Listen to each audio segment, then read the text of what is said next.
everyone. I'm Dr. Sujaya Banerjee of Capstone People Consulting, and I'm delighted to present to you another episode of In the Lead. In the Lead, as you know, is a platform we've created for democratizing leadership knowledge. We present one extraordinary leader after another who presents stories about their own leadership, their own philosophies, their own epiphanies, their failure stories, and so much more that can inspire your leadership. Today's In the Lead is very, very special because it presents the very iconic, the very legendary KV Kamath. Remember to like, share, and subscribe this episode of In the Lead. Ladies and gentlemen, presenting KV Kamath on In the Lead. KV Kamath is a veteran of the Indian banking sector. He has been the chairman of ICICI Bank and Infosys and president of the new development banks set up by emerging developing countries Brazil, Russia, India, China, and South Africa. He is credited for having modernized the Indian banking sector through introduction of affordable technology and for the creation of the first universal bank. He has also been an independent director of Houston-based oil services company Schlumberger and Indian pharma company Lupin. KV Kamath joined the project finance division of ICICI as a management trainee in 1971. A quick learner, KV Kamath demonstrated his entrepreneurial skills early in his career, and his sheer talent caught the attention of the then chairman of ICICI, Narayanan Babu, who recalls, "Within a few months of my joining, I had interacted with Kamath. He was at that time in the leasing department, and I had more or less made up my mind that he would be my successor." Indeed, in 1996, ICICI welcomed its new managing director and CEO, KV Kamath. KV Kamath would soon take steps that would influence the future of this financial institution.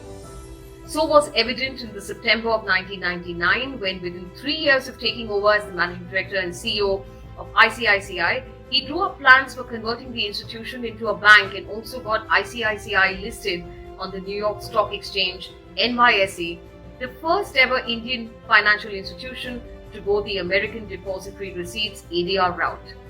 In recognition of ICICI Bank's technological transformation under his leadership, the Asian Banker Journal of Singapore featured him as Asia's most e-savvy CEO.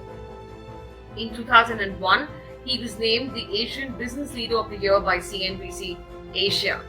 He has also been named Businessman of the Year by Forbes Asia, Business Leader of the Year by Economic Times, Business Standard's Banker of the Year, and CNBC TV18's Outstanding Business Leader. KV Kamath is the recipient of the coveted Padma Bhushan, one of the highest civilian honors, in 2008. He has also been conferred an honorary PhD by the Banaras Hindu University. Ladies and gentlemen, presenting the very accomplished, the veteran banker, KV Kamath. Welcome to this. It's a pleasure and an absolute honor to have you on In the Lead, Mr. KV Kamath. So welcome to the show. We've chatted some before we got started, but I want us and our viewers today to really devour every moment of being able to have you. Thank you. Thank you very much. Okay, lovely. I'm really interested to begin this conversation by asking you about your leadership philosophy. And I'm basically referring to the fact that you have not only led teams, you've led boards, you worked across countries. This is 5 decades of a career that we're talking about here. This is very, very rich. So very interested to know about your leadership philosophy or leadership philosophies. Would like to start with that today on In the Lead. Thank you. I think a good place to start. In my case, all the leadership roles that I have been in, I think there are 3 components to these roles. I think the first is identify opportunity, in the sense that the philosophy follows. First, look at scan what is there in the environment beyond boundary conditions. Try to connect the dots and try to create a sense of what is available there. First, the second is something very personal. That is, when you understood that, try to understand your own strengths and weaknesses. I will actually put it the other way around: weaknesses and strengths in the context of what you want to do or need to do with that opportunity. And I would think that this is the first level where a whole lot of leaders fail. That is, there is a lack of assessment of what your own strengths and weaknesses are. It could be personal, it could be organizational. And I believe that both need to be understood very clearly by the leader. The third is then align. Uh, make good that make sure that the weaknesses are adequately taken care of by bringing in talent or doing whatever is necessary. And the third plank, and this is again consistent with all positions that I have held, is to align three what I would call capitals. The first is human capital, the second is financial capital, and the third is technology capital. This has started as I took on the reins at ICICI Limited in 1996 and continues to this day. I think these are, to me, the vital mix of things that you need to put in, which then becomes your philosophy in terms of going ahead, and then you replicate the same thing as you go along in every endeavor that you have taken on or tried to execute. Right. You know what really struck me about what you just said right now was about assessing your strengths and weaknesses. And, you're basically alluding to the need for self awareness as a leader. Be very interested to know what did you do or how did you manage, senior people reporting into you who lacked the ability to do this?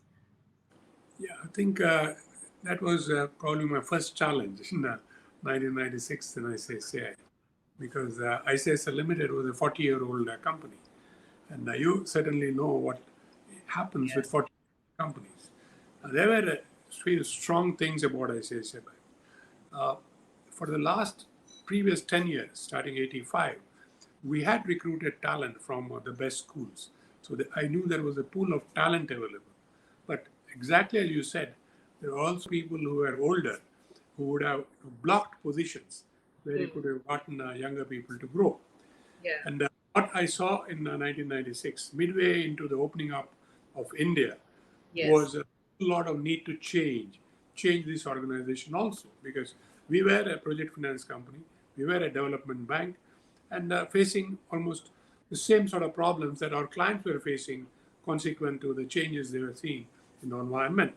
And their changes washed on us, and we got into problems. So we needed to change direction very rapidly. And it was very clear to me that for that change, you needed a different type of leadership around you and various levels. When I looked at it, we had seasoned leaders, but probably with not the right mindset to pivot. And that was probably a very early stage pivot in the context of an Indian enterprise, what I say the parent went through. Because it was then that we said that we are going to embrace, we saw the dots, the opportunity that I said was going to be in retail. Because I had seen that during my exposure 8 years in Southeast Asia, and around per capita of $500 or so, aspirations change. People want a home, people want a car, people want to have things to put in the homes, which means credit. And it wasn't really an organized credit industry. So opportunity in retail, we have no skills. Then you move to opportunities in doing new things with technology. The entire technology revolution is just happening, moving away from the again, not much exposure here and not much skill within the organization. So you get the broad idea that you needed to have youngsters in. So I had to take a very hard path, and that path was I decided that we had about just 1,200 people. Compare that, I say it's a group today, probably over 250,000 people. We had 1,200 people, and my assessment was that of those 1,200, I had to give a golden handshake to at least about 250 people. I'll cut the long story short. I had to work with the board. The board, was not really convinced initially, but take them through. In two, installments over 2 years, we actually shook hands with about 250 to 300 of our colleagues, and a lot of them who had started their careers with me. So what I'm trying to say is painful decisions had to be taken for good of the organization. And the good news is that to me personally, is some of those people who left are today my best friends. I can talk to them anything. I have no qualms, and we are very easy with each other. But at that point of time, it was a hard decision. But important thing happened. You then had the ability to move in a whole stream of youngsters who were in the 30s. I Yeah. was at that point in time about 48 or so, and here you had a team of youngsters in their 30s come in to the Yeah. level below the board. So I had only two of my colleagues who were senior with me on the board as executive. The rest of the 8 or 9 people, next level, were all youngsters. And indeed, they shouldered the Yeah. responsibility of changing the organization. I will give probably a very interesting anecdote here. What, in Okay. a way, forced me to make this change. In those days, Professor C.K. Prahlad used to run a program for about 30 Indian industrial leaders, I would say. Uh, Okay. every big company of those days was in the 2 day session. Okay. Uh, and it was my first year that I attended this session. My predecessor, my mentor, Mr. Wagul, used to attend it. So I was there with him. And one afternoon, Professor Prahlad brought the man. Professor Prahlad had the ability to put the fear of Almighty in you. That afternoon, he was in a professor of behavioral science called Wayne Brown. Wayne Yes. asked three questions, and to me, that is my probably biggest learning from any teacher. Yes. There are Yes. business, there are other learnings. So Wayne said, imagine three questions that I'm going to ask you. A 10-point scale, 10 is the highest. Mm. How volatile is your environment? This is 96 or 97. Mm. Just crumbling by the day. He said, so consensus view, everybody was looking around, but it didn't take much time. 10 on 10. It's so volatile. Second question was, what is the capacity or capability of your team? 10 highest, one. A little bit of looking around and so on and so forth. They said maybe 8. So they said volatility 10, capability 8. So wait, I have one more question. Yeah. Same time scale, 10 is highest, 0 is lowest. What is the ability of your organization to change, Yes. or pivot, direction, whatever you want to call it? There was a deep thought going on, and people were struggling to find an answer. I was there probably just about a few months or so, and I could see the difficulty I was having to change, Yes. changing mindsets, changing direction, so on. I said 4, and my predecessor, Mr. Wagul, took my hand actually, and Yeah. very Vaman, I think we are slightly better. We may be 6 or 7. Very, Okay. very humbly, I said, sir, that was the organization you ran. The organization running is 4. Because we had run the organization for 10 years when probably the change need wasn't as much as it was when I got Yeah. in. Oh yeah. Consensus was 6.5 or 7 or 6, something like that. So Professor Brown said, well, you guys are in trouble. We're in a highly volatile market. You've got fairly competent people, and you're telling me that you can pivot.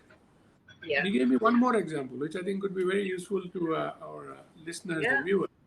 Yeah. So he said, what do you think of a company, if I were to tell you, on that 10 scale of 10 to change is 15? Wow. There was a complete silence, and everybody struggling for maybe 15 seconds, and then loud noises coming. How can that? How can that be? How can you have 15 on a 10-point scale?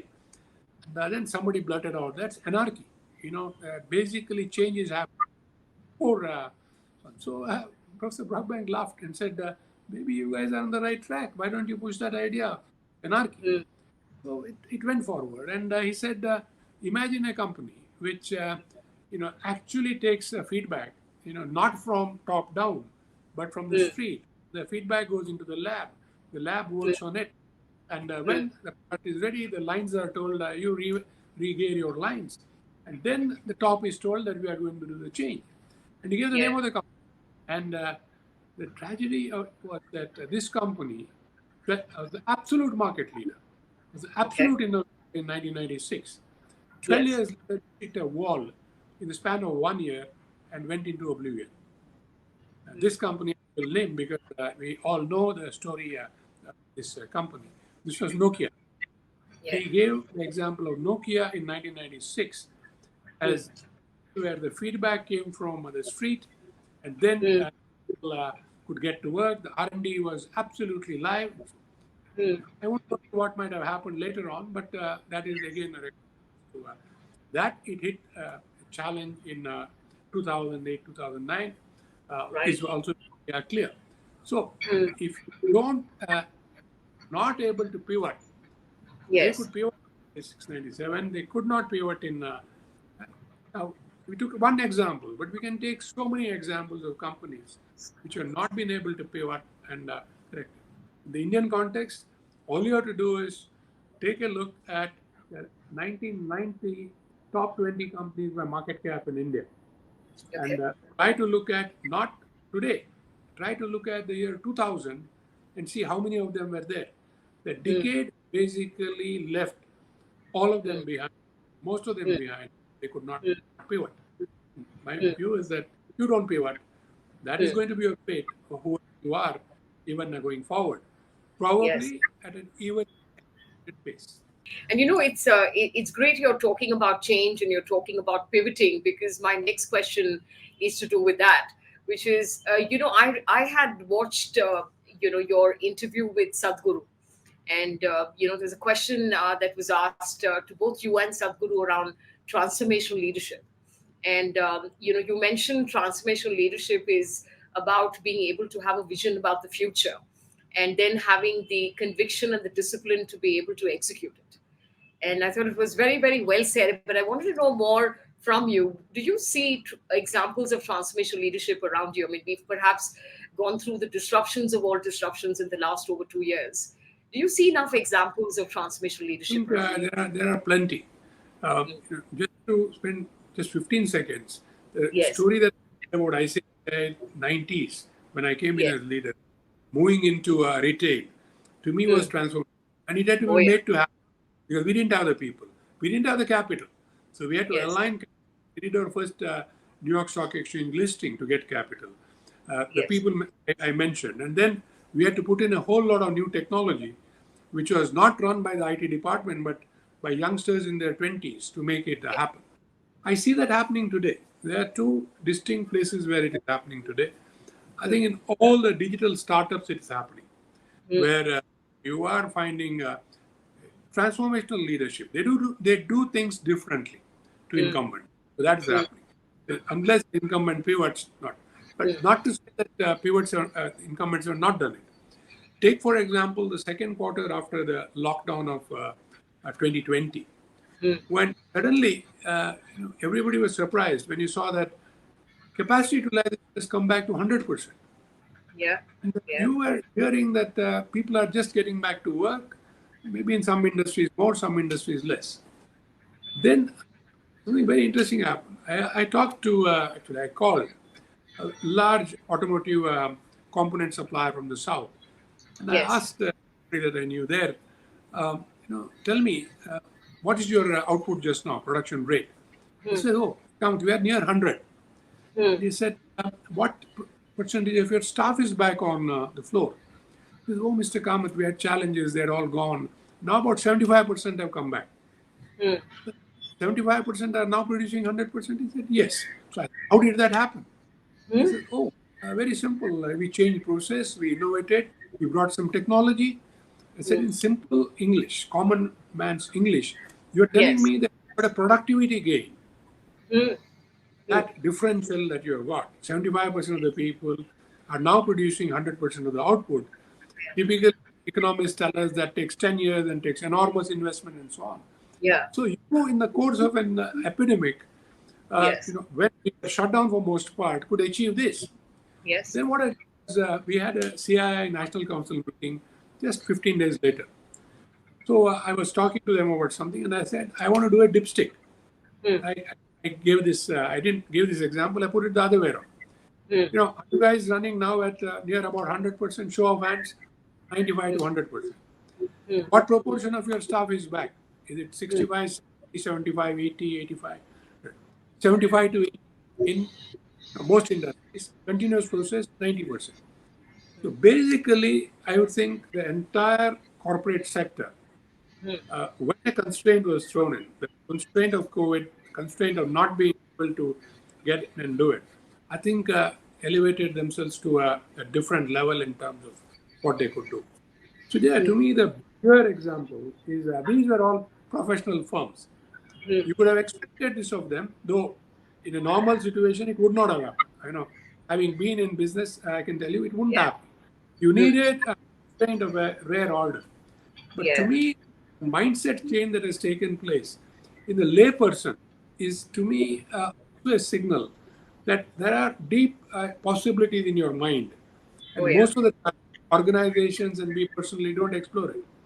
You would have seen in your own apartment complex how the people of the complex came together. And in a lot of cases, older people came together Oh, yeah. to learn how to order using start with Google Sheet, not an Yeah. app, in an app, Yeah. and when payments became online to use that payment, and basically became significantly more literate in Oh, yeah. using technology. They were just Absolutely. now, my Yes. question to business is, if they could become senior Yeah. people, you would have not expected them to adapt to technology at the age. We're talking of people beyond 65, people beyond 70. And Yeah. then why should young people not be able to pivot? Oh, yeah. Something is happening that is at the leadership level. Yeah. Leaders have to learn to pivot. Absolutely, absolutely. And I think empowerment is such a significant part of that process, which is, going back to your point on having a fair assessment of your strengths and weaknesses. So, if we are migrants to technology, if our generation are migrants of technology, our opportunity to be able to empower the generation that knows and to be able to have the awareness that maybe there are some things that we can't lead and we got to be able to allow other people to be able to lead it instead. So, I think Indeed, to your point of pivot, yeah. I think empowerment is the key. The moment you bring young people, you're empowering. There is no other Yeah. way because you don't Yeah. have anyone. And sometimes it is not even empowering. You move a young person to completely out of his or her comfort zone because you believe the person can do a job. Yeah. Comfort zone in terms of even skills. The person Yeah. having no skills in another business.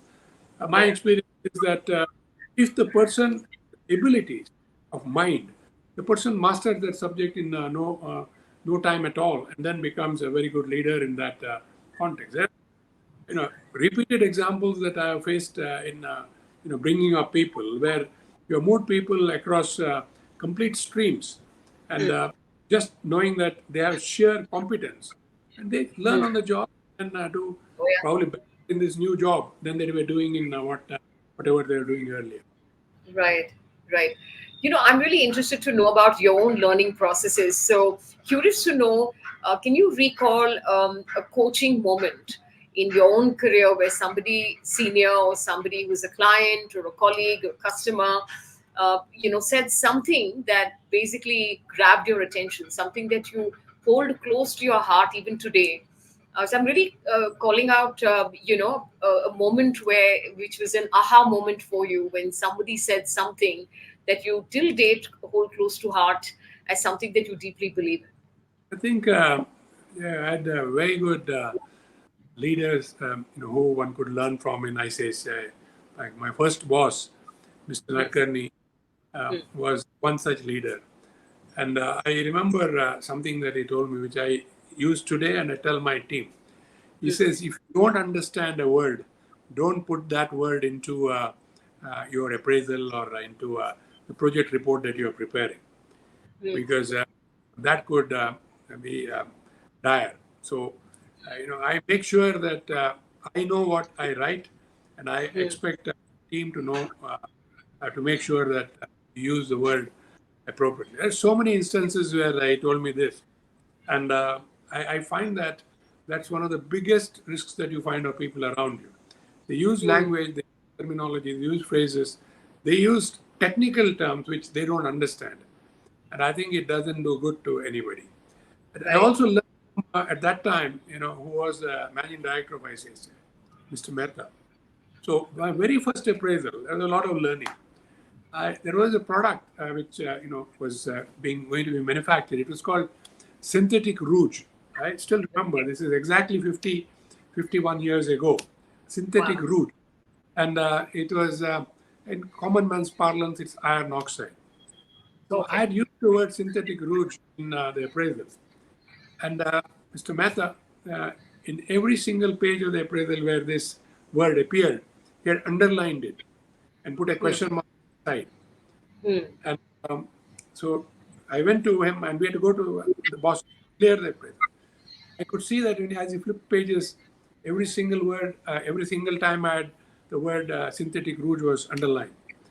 So I sat in front of him and he asked me, did you look at the Google dictionary? Is this word used, synthetic rouge? I had. And I said, yes, it is. And he says, means, I said, yes. You won't believe it. He had the humility to go to every page and cut out the underlining that he had done or the question mark that he had put across each word. It also taught me the humility of a person who asks you a question. Then Yes. when you write your piece of paper, he has marked, be decent enough to spend 1 minute to just sign it off. He could have given it to me and said, well, just disregard the underlining that I've done with the question marks that I have put. I think there is humility also in this. There Yes. is a technical purpose in what you are doing, and so on and so forth. Right. Apart from that, the Wayne Brockbank example to me was probably my biggest learning. There is another thing that I've taken which stood me in good stead. This came from a third-party source entirely. I was in New York. Must be one of our issues, either New York Stock Exchange or something. And I think the consulting firm McKinsey called me and said, we have a technology seminar going on in New York, one day seminar. We want to attend. We were, that time grappling to put new technology. I said, yeah, I'm going to spend a day there. I have a flight in the evening. So when I go in, I find all garage startups there, all 25-year-old and 24. But I enjoyed it. I said, let me learn from these. Yeah. I asked them, how do you go about doing things? So one guy said, look, we do everything in 90 days. So I said, 90 days. So why is 90 days sacrosanct? Because 90 days is a number, but I know when I start something new, there are 200 people working on the same idea. Different parts of the US, different parts of the world. Yeah. First guy who has got a perfect product, alpha tested, beta tested, and taken to market is going to make big money. He's going to succeed. So 90 days is the number that I want. Within 90 days, if I do it, I think I have a chance. The next question is, do you build in 90 days? You tell an IT firm to code, they're going to tell you 2 years to code. And I had something being coded for ICICI Bank, ICICI Limited at that time. 2-year timeline. Says, no, coding. You buy components and you assemble components. We have a team, young team, which will assemble components. All in 90 days. Then alpha tested, beta tested. I said, great. So I sat through the seminar, small modules of 45 minutes. I got on the flight. Next morning, landed in London. Called ICICI. No. I had to use a coin phone or a card phone or something. And told the team that was looking at developing this new product over 2 years and a few crore rupees, that your timeline is now shrunk to 90 days. And we are already 6 days into it. Tomorrow morning, we will set a new timeline. So, long story short, that engine is what we call the web trading engine of ICICI, the stockbroking engine that ICICI Direct. We launched it in 84 days. 1/6 that it would have taken up to write code. Just something to learn. So then we in ICICI are going to own the 90-day rule. Anything that we do in 90 days. So our stock exchange listing, my merchant bankers told me it's 2 years. Because you need to get your accounts to US GAAP standards and blah, blah, blah, blah, blah, blah. I said 90 days. 73rd day, we made the listing. So once you get understanding that, what you believe is undoable can be done. And then find interest and then you put appropriate resources, lead them, empower, magic happens. So that's big learning from that young kids of 25, 27 who were, building these dot-coms of 2000. to be Right. a state that you can do things in 90 days. I think this is just so fabulous because you're really talking about how organizations can actually build agility by being able to create basically norms for themselves, whether it's 90 days, whether it's 100 days, whatever is that norm, so that they are more conscious about time and speed, and that it is incredibly possible to be able to do it, within a shorter span of time.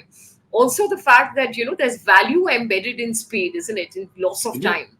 So what I'm saying is you lose value, right? You're basically eroding value when you don't do things within a shorter period of time. When it's okay to do the project over 2 years, it's okay to do it over 1 year, or to not be conscious about how long we're taking to be able to do something. I think There we are two, basically there is there yes, are two things from what you say. One is cost, but the yes, second is it could be your future.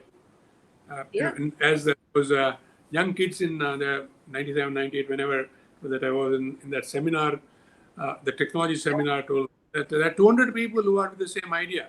If I don't yeah, get to market, I am dead. So yeah, similarly, every time that we have looked at the 90-day rule was to yeah, make sure our position in the marketplace was different. We could secure yeah, ourselves. And now yeah. it became a part of your own DNA, as it were. Yeah, yeah. Just the cadence of working, which is basically the 90 days rule. I think this is so invaluable. I want to bring you to something which I know you're so incredibly known for and are good at, which is mentoring other talent. And I know that you got mentored by the previous chairman of ICICI, Narayanan Vagul. And you mentioned in one of your conversations earlier about how you got groomed to take over as chairman of ICICI Bank, and how when you did take over, he kind of created this elbow room and this space for you with so much of grace. He literally moved out with so much of grace to give you the space to be able to do what you needed to do. Tell us some more about that, because this is one space where I see not enough grace being shown, especially when somebody's transitioning out and somebody's transitioning in. Also, so much reluctance around succession and the rest of that. So, tell us about this. I think this is a very unique experience, and you have mentioned it before. I want you to share that with our viewers. To me, that is probably the biggest learning that I had from, I say, in terms of, because in terms of leadership, others were examples I gave of Mr. Mehta and Mr. Narkani was lay a path for my career, I would say, in terms of my mind, very early in the career. But Mr. Wagul, the relationship and the example that I will share, I think in a way set me for my leadership journey for the next 25 years. So basically, I took over on May 1. I think we had a board meeting on May 6th. He was the chairman, the non-executive chairman. I took over as CEO May 1. And he was there for the meeting. And after the meeting, he basically told me that he said, I'm leaving for the US tonight and I won't be back for 4 months. So Okay. I don't think that you will need me for anything. And basically said, you are on your own, which I think was the most courageous decision and probably the best decision that a leader could take. And he was around for 4 months. So two, three. One is he doesn't need to then get into his mind that he has to advise me, which probably was not in his mind in any case. So that doesn't happen. More importantly, in when you have a succession, people around you who go and talk to the old leader and say, Yeah. think this is not Yeah. happening. This is not happening. He's changed this. You create a tension, and particularly in a situation where the previous leader is still the chairman of the organization, Yeah. an executive. You are influencing his mind to and creating a condition which is not conducive to harmonious. So he, by 4 months, everything had settled down. I had stamped my, whatever, my style on the organization. The young people had been brought in. We are still not given the golden handshake. He came back the next board meeting. I broached to him the subject of the golden handshake. Initially, he was again reluctant, not done this at all.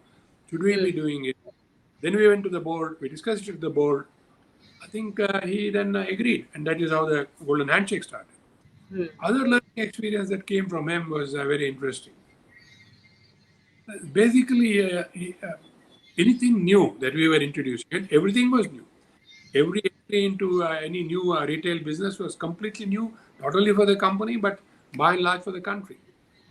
He fully backed you. There was not an instant where he had an hesitation that this was not being done. This is not the way. We should not be doing this. This is risky. He would have believed. He believed that you would have taken adequate care, risk assessed, and put it to the board. And proper questions were asked by the board.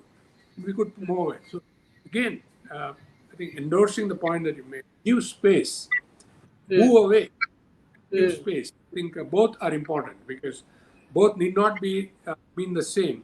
But make sure that you do both. Right. I think this is lovely because, like I said, there's just so much need for grace. And I think him just disappearing for 4 months when you're actually taking charge is just a wonderful way to pass on the baton and to be able to allow your successor to succeed, basically, which is just outstanding. Mr. Kamath, you're seen as the, basically you're a pioneer, you're seen as the architect of the banking and financial sector in India. I'm very interested to know how you see the progress of fintech in our country. And I'm particularly interested in what your view is around the fact that, in a time where we're talking about change, agility, we've been talking about change and agility during this conversation. Do you believe or do you agree that fintech and the basically the advent of fintech has come much later than it should have? That we've basically been perhaps the banking and the financial sector has been late adopters of technology in comparison. So, what is your view on this? There are several aspects to this question and thought that you raised. Firstly, what you have raised equally applies to the entire digital space. So let me put a headline comment there that this space, I think, is the future of this country. If I look at China, the whole digital economy is around 30% or 35% of the overall economy. And for us, it's probably 5% or less. So look at the headroom for growth that the whole digital space will provide, the entire fintech or otherwise. I believe that this whole space has come at the right time. It could not have come here because there are several pieces that need to fall in place for this to happen.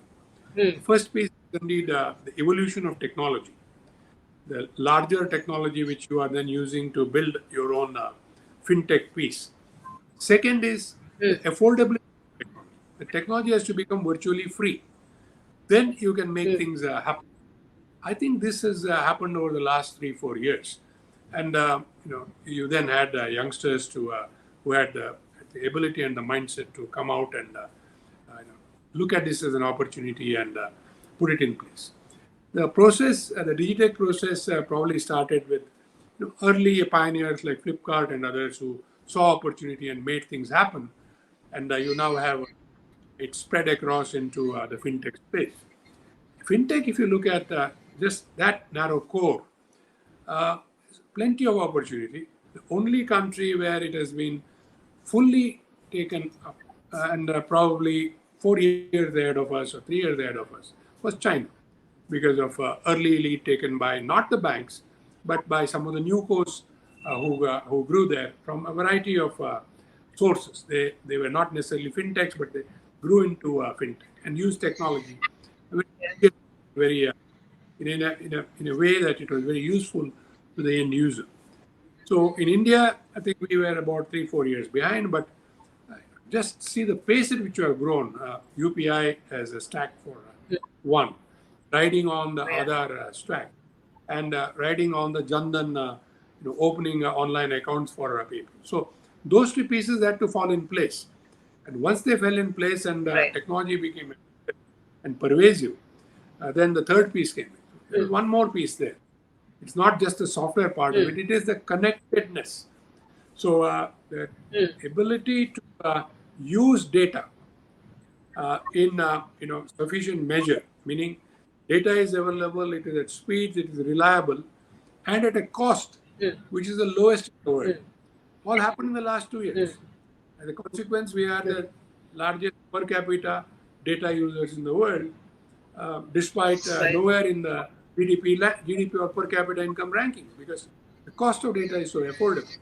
So all this has pushed the fintech the digitech and the fintech industry dramatically ahead. Now, what are the challenges this way? Exactly as any challenge that a person who doesn't pivot is going to face. And where will the mm, change come from? It is very simple and straightforward. I think in India, already seen in the broking business, in the stock mm, broking business, you have a new course, new fintechs challenging, effectively challenging incumbent. You will then see it in mm, insurance. As it gets into more and more regulated areas, it is going to be tougher and tougher. And I think it will take time, and people will need to work with each other, and people will need. I'll just again my early observations now because things are evolving are that mm, unless the existing incumbents pivot, they are going to be under mm, threat, and mm, unless the new course, the new startups, the fintech mm, companies, or learn to understand the difference between value and valuation, they mm, are going to suffer. And unless they learn, the new course learn the mm, dangers of what I would term over-aggression, mm, and I would say not understanding that in certain space, particularly the fintech space, mm, you have the regulator, that you have to mm, work within the ambit of what the regulator has laid down. If they still work in a freewheeling manner, I think mm, that's not going to be contribute to their growth at all. In fact, mm, you're already seeing that certain missteps taken in the last 6 or 8 months. They will be mm. very interesting to watch. What course corrections fintech take, and I think the incumbents have got some lead time now. How will they manage? I think it's going to Mm. be fascinating adjustment process over the next.